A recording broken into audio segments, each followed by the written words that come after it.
प्यारे गुरुमुख सज्जनों, सृष्टि की इस रचना में मानव शरीर के समान सुखद, सुघड़ और व्यवस्थित शरीर अन्य कोई नहीं है। ये नैसर्गिक उपलब्धियों का साधन है, अनेक गुणों का भंडार है और सामर्थ्य शक्ति का स्रोत है। ये रचना रचने वाले की सर्वोत्तम और सर्वश्रेष्ठ रचना है। परम प्रभु की करुणा का मूर्त रूप है। भवसागर में डूब रहे जीवों को मालिक का वरदान है और चराचर जीवों की चिरवांछित अभिलाषा का केंद्र बिंदु है। नर तन सम नहीं कौनो देही, जीव चराचर याचते ही। नरक स्वर्ग अपवर्ग निशेनी, ज्ञान विराग भगत शुभ देनी। अर्थात मानव जीवन के समान सारे संसार में अन्य कोई भी शरीर नहीं है। ये सर्वश्रेष्ठ, शुभ फलदायक और अद्वितीय है। जड़ और चेतन सभी प्रकार के जीव इसकी याचना करते हैं। ये निम्नतम नरकों में उतरने वाला अथवा स्वर्ग और मालिक के उच्चतम लोक परम धाम में पहुँचने वाले की अद्भुत और अमोघ सीढ़ी है।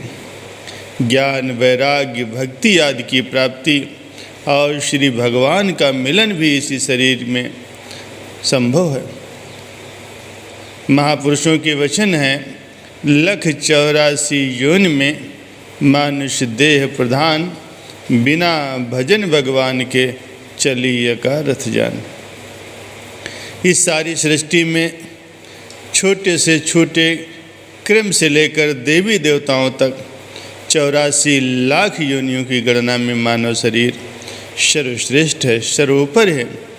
इस शरीर की संरचना का उद्देश्य अथवा लक्ष्य विषयासक्ति और शारीरिक भोग नहीं, बल्कि भगवान की भक्ति करते हुए श्री भगवान का मिलन प्राप्त कर लेना है। भक्ति के बिना मानव जीवन मूल्यहीन और व्यर्थ है।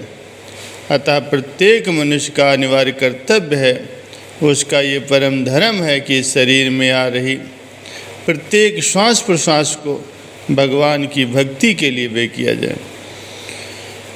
मानव जीवन बहुमूल्य है। जीव के हित में ये स्वर्णिम अवसर है।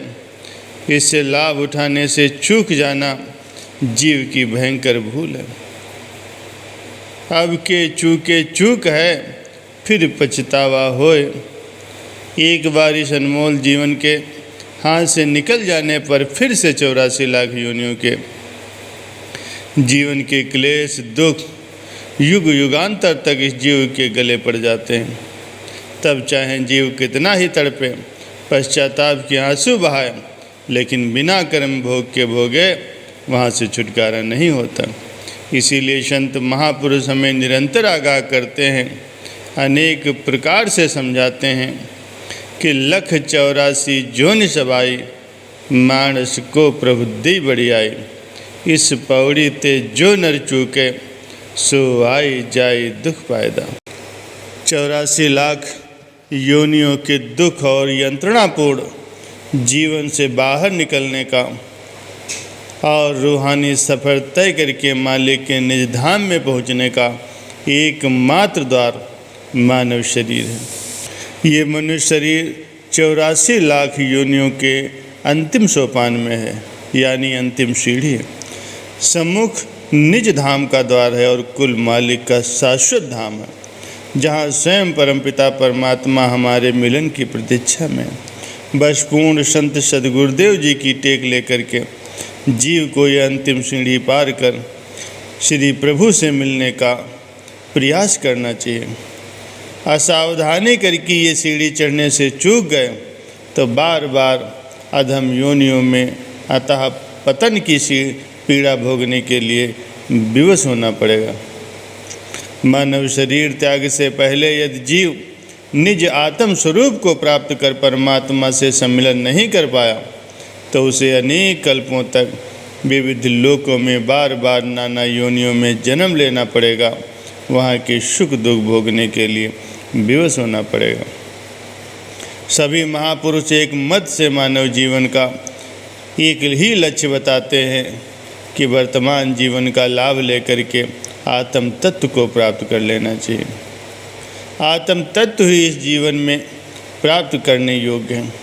अतः जीवन के सभी प्रयास परमात्मा की प्राप्ति के लिए ही होने चाहिए। आत्म रूप हो जाने का अर्थ है परमात्मा से शाश्वत मिलन हो जाना, पूर्ण काम हो जाना। आत्मज्ञान हो जाने पर अन्य किसी को जानने की इच्छा नहीं रहती, क्योंकि आत्मा सर्वरूप है, सर्वज्ञ है। आत्म तत्व प्राप्त करके जीवात्मा शारीरिक बंधन से मुक्त हो जाता है और स्वयं सच्चिदानंद स्वरूप परमपिता परमात्मा के अविनाशी पद को प्राप्त कर लेता है। भक्ति और मुक्ति का साधन तो केवल सच्चा प्रेम है। तब सच्चा प्रेम क्या है? वो जो मालिक और सद्गुरु के चरणों से किया जाए। सच्चा प्रेम ही वास्तव में जीव को सुखी और आनंद रूप करता है, आत्मा को उसके ठिकाने अर्थात निजधाम पहुंचाता है। मालिक का सच्चा प्रेम ही जीव की सच्ची और निजी संपत्ति है। प्रेम अथवा भक्ति एक ही तत्व के दो नाम हैं, दोनों को मिलाकर प्रेम भक्ति कहा जाता है। प्रेम का साधन सभी साधनों से उत्तम है। इसके द्वारा साधक का काम अति शीघ्र और सरलता पूर्वक बन जाता है। प्रेम मार्ग को विहंगम मार्ग अथवा पंछी का उड़ान का मार्ग कहा जाता है। अत्यंत सौभाग्य से मानव जन्म मिला है। यदि अब भी मालिक के श्री चरणों से प्रेम का संबंध नहीं बनाया तो फिर ऐसा स्वर्णिम अवसर फिर नहीं मिलेगा। महापुरुषों के वचन हैं, जाप ताप और ज्ञान ध्यान पढ़िए वेद पुराण, बिन गुरु भक्ति जीव का कबहु न हो कल्याण। पूर्ण संत सद्गुरुदेव जी के चरण कमलों की सेवा, उनकी पूजा, उनके दर्शन ध्यान, उनके शब्द का निरंतर अभ्यास और उनका सत्संग ही गुरु भक्ति है, जिसे प्रेम पूर्ण हृदय से अटल श्रद्धा और विश्वास सहित बड़े दैन्य भाव से करना चाहिए। उनकी परम पावन मौज और आदेश उपदेश को दैनिक जीवन में उतारना, उन पर अमल करना प्रत्येक गुरुमुख का कर्तव्य है। सदैव निरभिमान रहते हुए बड़े दैन्य भाव से प्रेममयी सेवा करने वाले ही श्री गुरु कृपा को ग्रहण कर पाते हैं। परमार्थ साधन पूर्णता श्री गुरु कृपा के अधीन है। कहा भी गया है, मोक्ष मूलम गुरु कृपा।